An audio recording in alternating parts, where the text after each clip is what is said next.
लोग आज हवा बनाते हैं कि एयर डिफेंस सिस्टम इतना बड़ा है कोई कुछ नहीं कर सकता। एक छोटे से पिद्दे से एक नाजायज कंट्री को महफूज दिखाने के लिए दुनिया पता नहीं क्या क्या बातें वायरल करती है। इजराइल के पास आयरन डोम है, एयर डिफेंस सिस्टम इतने बड़े हैं, कोई नहीं आ सकता। वो खुदा है? कोई खुदा है? लेकिन दुनिया आज देख रही है, बहुत सारी चीजों को देख रही है। मुझे यहां पर किसी के सिलसिले में नहीं कहना है, लेकिन एक बात कहना है कि नशा में चूर, घमंड में चूर जो बंदा होता है, अल्लाह ताला कभी उसको मच्छर से भी हिलाक करता है। बहुत बड़ी ताकत का इससे मुकाबला होना जरूरी नहीं। तुम्हारे पास होगा बहुत बड़ा सिस्टम, लेकिन रब तबारक व तआला जब इंतकाम ले ले तो फिर तुम्हारे लिए बहुत बड़ी ताकतों की जरूरत नहीं। इकबाल ने कहा है, सतीजा कार रहा है अजल से ता इमरोज, शरारे बूलहबी से चरागे मुस्तफवी। मतलब ये है कि शुरू के दिनों से ही इस कायनात में, इस दुनिया में एक मारका चलता आ रहा है। मारका मतलब जंग, मुकाबला। वो किस चीज का है? इकबाल कहता है, सतीजा कार रहा है अजल से ता इमरोज, शुरू से लेके आज तक एक मुकाबला चलता आ रहा है। फी जमाना हम जो हालात देख रहे हैं पूरी दुनिया में, आज जंगों के हालात जो पेश किए जा रहे हैं, लोग तो अब ये खबरें ऐसे सुन रहे हैं, किसी के यहाँ बम गिरने की, मिसाइल गिरने की, तो ऐसा लग रहा है जैसे बच्चे पटाखे फोड़ रहे हैं। लोग यहाँ खबरें लेकर के मजे ले लेते हैं, फिर फॉरवर्ड कर देते हैं। मौत इतनी आसान हो गई है कि अल्लाह के नबी सल्लल्लाहु अलैहि वसल्लम ने 1400 साल पहले ये इरशाद फरमाया था कि एक जमाना आएगा कि हरज बढ़ जाएगा। तो सहाबा ने पूछा था, ये हरज क्या है? तो हुजूर अकरम सल्लल्लाहु अलैहि वसल्लम ने इरशाद फरमाया था कि कत्ल बहुत ज्यादा होगा, एक दूसरे का कत्ल इतना ज्यादा होने लगेगा कि लोग उसकी परवाह भी नहीं करते। आज मुझे आज बताओ, दुनिया पूरी बहुत सारे इश्यूज पर बैठकें कर रही है, ग्लोबल वार्मिंग पे है, दुनिया में इन्वायरमेंट की चेंजिंग पर, मौसम का तापमान बढ़ रहा है, इस पर मीटिंगें हो रही हैं, बड़ी बड़ी तंजीमें बैठती हैं। जालिमों 40,000 नहीं 50,000 लोगों को फिलिस्तीन में तुमने ना हक मार दिया, उस पर कोई बैठक नहीं करते। मौत इतनी आसान है इंसानों की। जंग जिससे है, मुकाबला जिससे है, तुम्हारा आपस में बराबर की ताकत का मुकाबला हो तो समझ में आए कि एक दूसरे की फौजों से मुकाबला है, इधर की फौज भी मर रही, उधर की फौज भी मर रही है, लेकिन निहत्ते बच्चों का क्या कसूर? बल्कि वो गोद में आए हुए अभी जिन्होंने शऊर की आंखें भी नहीं खोली, दूध पीते बच्चों के जो कत्ल हुए हैं। लेकिन मैंने अपनी जिंदगी में देखा, आज के जमाने में इजराइल नाम से एक नाजायज हुकूमत पर काबिज शख्स ने 12,000 नहीं 50,000 लोगों को साल भर में कत्ल कर दिया। ये तारीख का भयानक चेहरा है। आज लोग इसको हल्के में ले रहे होंगे, न्यूज वाले एक तरफा रिपोर्ट करते हैं क्योंकि इनको इनके बाप दादाओं से डर है, जहां की खाते हैं वहां की गाते हैं। लेकिन बाद को ये सच्चाइयां जनरेशन में मुंतकिल होती रहेंगी, कभी तो आएगा कोई इंसाफ की नजर रखने वाला। और इंसानियत का कत्ल कितना बड़ा कत्ल है, एक शहर के 50,000 लोगों को कत्ल कर देना, और ऐसे कि वहां की इमारतें पूरे राख के मलबे में चली गई। सदियां लग जाती एक शहर को बसने में, एक घर को बनाने में आदमी की अपनी जिंदगी गुजर जाती है। क्या क्या अरमानों से घर बनाते हैं, लेकिन एक पल में किसी का घर उजाड़ दिया, उसके सामने तड़पते हुए उसके बाप की लाश हो, मां की लाश हो। वो तस्वीरें क्या आपने नहीं देखी कि एक बाप छोटी सी बेटी को लेकर के दौड़ रहा है, तो उसका बेटा अलग पैर और हाथ जले हुए बम से तड़प रहा है। वो किसके दर्द को देखे। यहां तक कि मैंने देखा कि बेटी को बाप ये नसीहत कर रहा है, थोड़ा और सब्र कर ले बेटा, शहादत मिलने वाली है। कौन करता है ये? मौत से पहले अपने बच्चे को इतनी तलकीन कर दे। हालात ऐसे। दूसरे एक, वहां पर खाने पीने की ऐड कोई जा नहीं सकती, उस पर पाबंदी। दवाइयां ना जाए, उस पर पाबंदी। दुनिया का कोई कानून इस चीज को जायज ठहराता है? मुझे बताओ, आतंकवाद का राग अलापने वाले इन बातों को क्या कहेंगे? दुश्मनी तुमसे जिनकी है उनके साथ मुकाबला करो, आम शहरियों के साथ नहीं। हमने देखा है जिसकी ताकत है उसका बोलबाला है। ये दुनिया उनके खिलाफ कभी कोई बात नहीं करती। आज से तकरीबन 20 साल पहले भी इराक की क्या हालत थी आपने देखा होगा। एक झूठे प्रोपेगेंडे की वजह से पूरे इराक को तबाह किया गया। आज तक वो संभल नहीं पाया। न्यूक्लियर पावर इराक के अंदर मौजूद है, उसके रिएक्टर वहां पर मौजूद है। क्या क्या चीजें उस जमाने में फैलाई गई। सोशल मीडिया तो नहीं था उतना। दुनिया ने ये मान लिया कि हाँ दादा कह रहा है तो होगा, और हमला किया इसी बुनियाद पर। 20 साल हो गए, आज तक इराक में कोई न्यूक्लियर पावर प्लांट नहीं नजर आया, कहीं नहीं। एक झूठे प्रोपेगेंडे की वजह से वहां के कितने लाख लोगों को बेघर होना पड़ा है पता है। कुछ जगह ऐसी हैं जहां बम बरसाए गए, आज तक वहां कोई सब्जा नहीं उगता, कोई वहां पर फसल नहीं होती। मैंने खुद अपनी आंखों से देखा एक नया मैदान जिसपे लोग फुटबॉल खेलते थे, चंद सालों के बाद देखो तो पूरा मैदान कब्रों से भरा हुआ है। कब्रें हैं वहां पर, पूरी कब्रें। लोगों को जनाजा उठाने के लिए लोग नहीं मिलते। मौत इतनी आम कर दी गई थी। इन बातों को कोई कहता है? आपने सुना कभी अबू गुरैब जेल के मुतालिक? कैदियों के साथ जो वहशियाना सुलूक किया इन गोरों ने, अल्लाह की पनाह, बहुत सख्त किस्म के। दुनिया में बदनामे जमाना जेल उसको कहा जाता है। हर तरह की वहां पर कैदियों के साथ आजमाइशें हुई, हर तरह की। उन पर कुत्ते छोड़ देना, उनकी शर्मगाहें काटना, उन पर पेशाब करना, हर चीज जो इंसानियत सोज है, इंसानियत को जला देने वाली, ये सारी हरकतें की गई। दुनिया खामोश है उस सिलसिले में।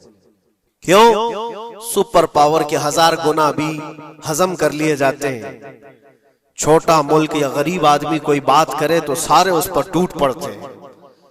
आज मैं एक चीज आपको बताना चाह रहा हूं कि ये कोई नई चीज नहीं है जो हो रही है आज दुनिया में। ये फैलने वाली है और कयामत के करीब हम आ चुके हैं। हो सकता है दुनिया पूरी जंगों के लपेट में हो, जो रसूल पाक सल्लल्लाहु अलैहि वसल्लम ने इरशाद फरमाया, कत्ल इतना बढ़ जाएगा कि 100 लोग हों तो 99 मर जाएंगे, एक बच जाएगा। कत्ल इतना बढ़ जाएगा। ये जंग की आग हो सकता है आसपास सब फैल जाए, जिसकी वजह से इस वबा में, इस बला में सब मुलविस होने लग जाएंगे।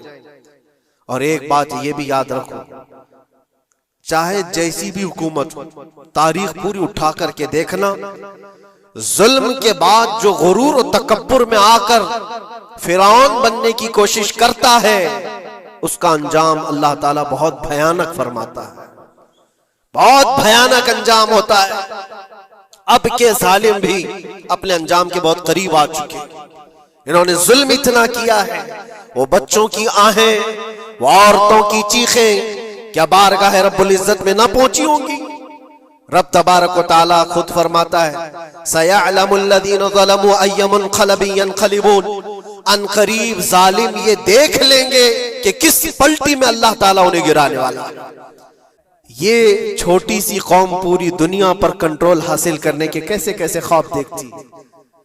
अगर आप जाएं, इस्लाम दुश्मनी तो इनकी पुरानी है, लेकिन ये जो 50,000 लोगों का कत्ल है, ये सिर्फ और सिर्फ उनके अपने एक छोटे मकसद के लिए। हो सकता है बहुत सारी बातें, गजा पट्टी एक ही इलाका बचा हुआ है फिलिस्तीन का, बाकी सब तो ये कब्जा कर चुके 1947 के बाद, 48 के बाद।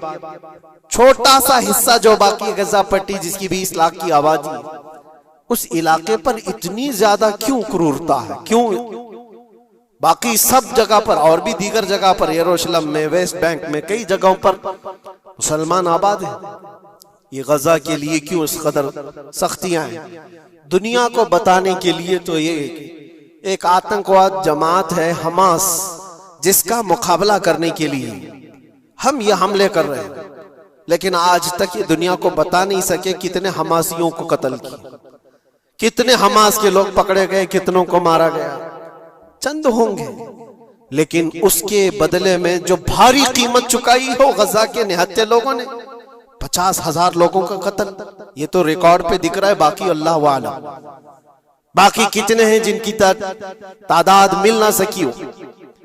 बाज दानिश्वरों ने यह भी बताया उसको सिर्फ और सिर्फ एक कैनल बनाना है जो दुनिया की ट्रेडिंग पर कब्जा हासिल करने के लिए।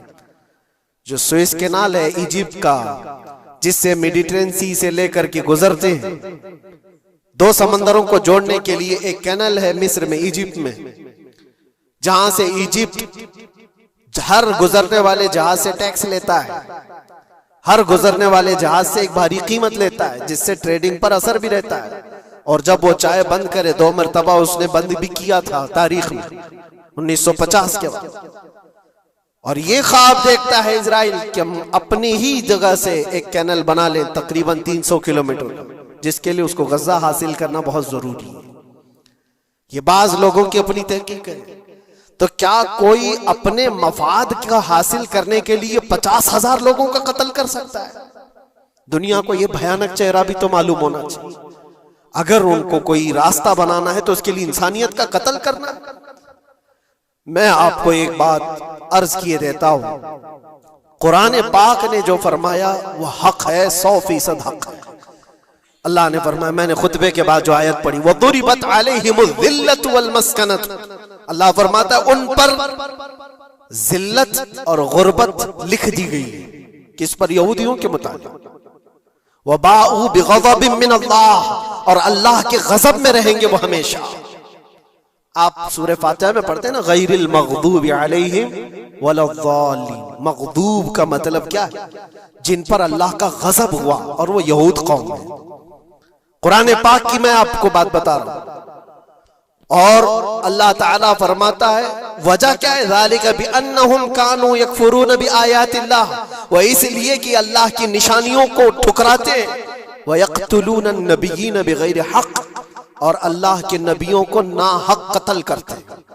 अब दुनिया को यह अफसोस हो रहा होगा, जैसे मैंने अभी बताया 50,000 लोगों का कत्ल वहां कर दिया, ईरान में घुस गया, शाम में घुस गया, लेबनान में घुस गया, हर जगह मार मार मार और लोगों का कत्ल। मेरे अजीजों, ये तो आम लोगों का कत्ल है। और कुरान ये कहता है ये वो कौम है जो अल्लाह के नबियों को कत्ल करती थी। और तारीख में है तकरीबन 10,000 नबियों को इन्होंने कत्ल किया है।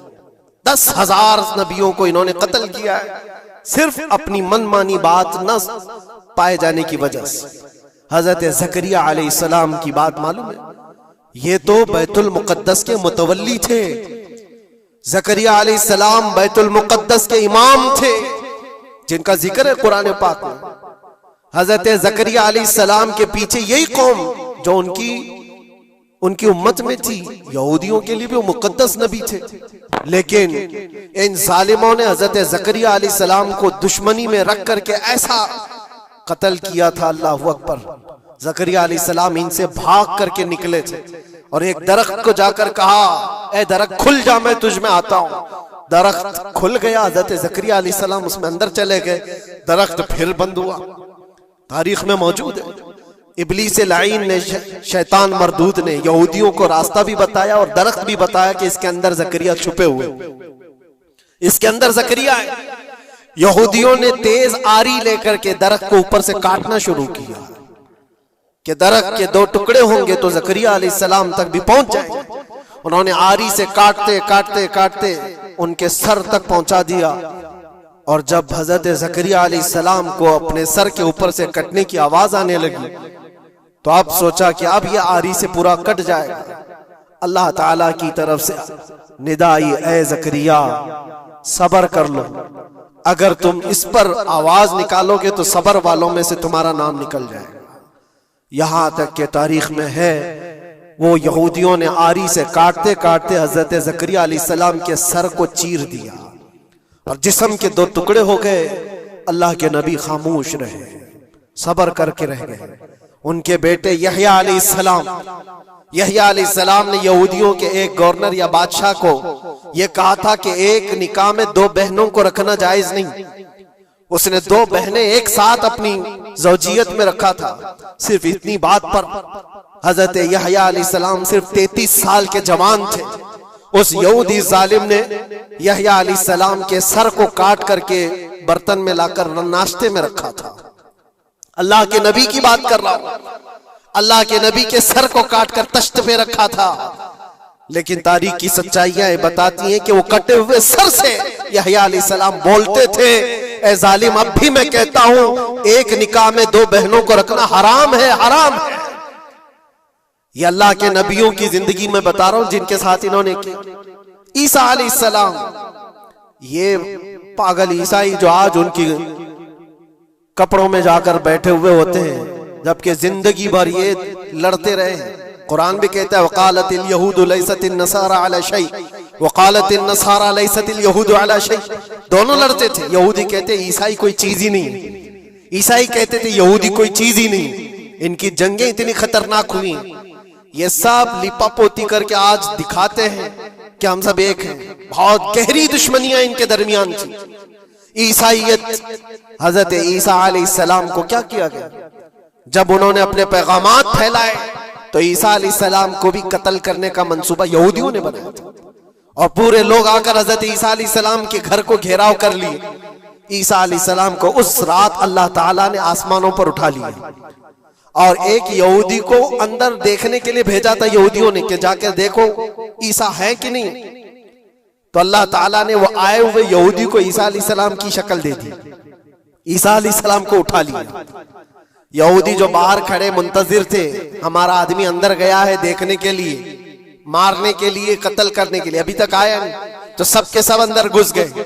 देखा वो आदमी बैठा हुआ है, उसी को पकड़कर लाकर सूली पर चढ़ा दिया ईसा समझ करके। लेकिन इत्तेफाक ये है कि उसको पूरी शक्ल नहीं दी गई थी। आधी शक्ल ईसा अलैहिस्सलाम की थी और आधी उसकी खुद की थी। बाद में यहूदियों में खुद इख्तिलाफ हो गया। हमारा बंदा कहां गया जो ढूंढने के लिए गया था? वो गायब कहां है?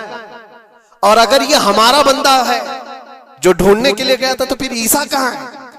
ये इख्तिलाफ में, ये शक में 550 साल गुजर गए। फिर मेरे मुस्तफा सल्लल्लाहु अलैहि वसल्लम तशरीफ लाए और कुरान ने इस बात को वाज़ेह किया, न तुमने ईसा का कत्ल किया, न सूली चढ़ाई है। ईसा अलैहिस्सलाम जिंदा है, अल्लाह ने आसमानों पर उन्हें उठाया। ये तो ईसाइयों पर एहसान है कुरान का, जो सच्चाइयां 550 साल पहले की बताया। मेरे अजीजों, ये तारीख में आपको बता रहा हूं, नबियों का कत्ल करने वाली कौम, उनके सामने आम इंसान क्या माने रखते हैं। लेकिन ये इतनी खतरनाक कौम है जिनको अल्लाह ताला ने दिलों पर मोहर लगाया। ये यहूदी जो ईमान नहीं लाए और ये क़यामत तक इसी तरह गज़ब में रहने वाले हैं। आज इनका उभार अगर आप देख रहे हो तो शायद तारीख पता नहीं होगी कि कितनी जिल्लत की जिंदगी भी गुजारी, किस तरह भीख मांगे। आज या अपनी तारीख को कहीं पर भी सोशल मीडिया में गर्दिश करते हुए नहीं देख सकते, पाबंदी है पूरी दुनिया में। हिटलर के कत्ले आम के बारे में नहीं बोल सकता कोई, यहूदियों को इतना मारा था, उतना मारा था, नहीं, दुनिया में ये बोलने पर पाबंदी है। इनके किसी भी पुरानी तस्वीरें दिखाने पर पाबंदी है। आज खुद अपने मुल्क में होने वाले हमलों की तस्वीर ना दिखाई जाए, इस पर पाबंदी है। ये तो तुम कब तक ऐब छुपाते रहोगे? जहां सड़न होती है बदबू आ ही जाएगी। और अन करीब मेरे अजीजों, कुरान की वो बात याद रखो, अल्लाह ने फरमाया सयअलमुल लज़ीना ज़लमू अय्य मुनक़लबिन यनक़लिबून। अन करीब जालिम ये देख लेगा कि अल्लाह उसको किस खाई में गिराने वाला है। क्या अबरहा बहुत सारे मंसूबे बनाकर काबा ढाने नहीं आया था? अल्लाह ने अबाबील चिड़ियों से उसको हिलाक किया था, फिरौन को पानी से गर्क कर दिया था, नमरूद को मच्छर से हिलाक कर दिया था। बड़े बड़े तूफानी ताकतों के बादशाह दुनिया में आए, लेकिन अल्लाह ने उनको बहुत छोटी ताकतों से हिलाक किया।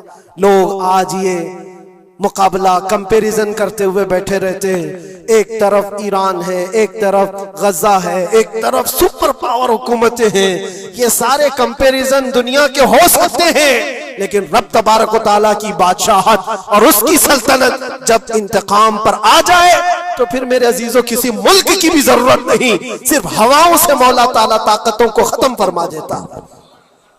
दुनिया में फैले हुए एक कोरोना को तुम काबू में नहीं कर पा रहे थे। एक छोटा सा कीड़ा होगा, एक बैक्टीरिया होगा जिसको कंट्रोल में ना ला सके और करोड़ों मौतें हो गई। कौन था ये? मौतों पर कंट्रोल तुम्हारे पास क्यों नहीं आया? सुपर पावर ताकतें बेबस नहीं थी? 2 साल पहले नहीं देखा आपने? और रब तबारक व तआला जब चाहे तो ये पकड़ जालिमों के साथ फरमाएगा। आज के दौर में दुआएं भी ये करो और अंजाम का इंतजार भी करो। ये तुम्हारा भी इम्तिहान है मेरे अजीजों। जो आग पड़ोस में लगी है उसकी चिंगारियां तुम्हारे घर को भी जला सकती हैं। अपने बुरे आमाल से तौबा करो, अल्लाह के गजब से डरो कि उसकी पकड़ ना आए। अल्लाह तबारक व तआला कहने सुनने से ज्यादा अमल की तौफीक अता फरमाए।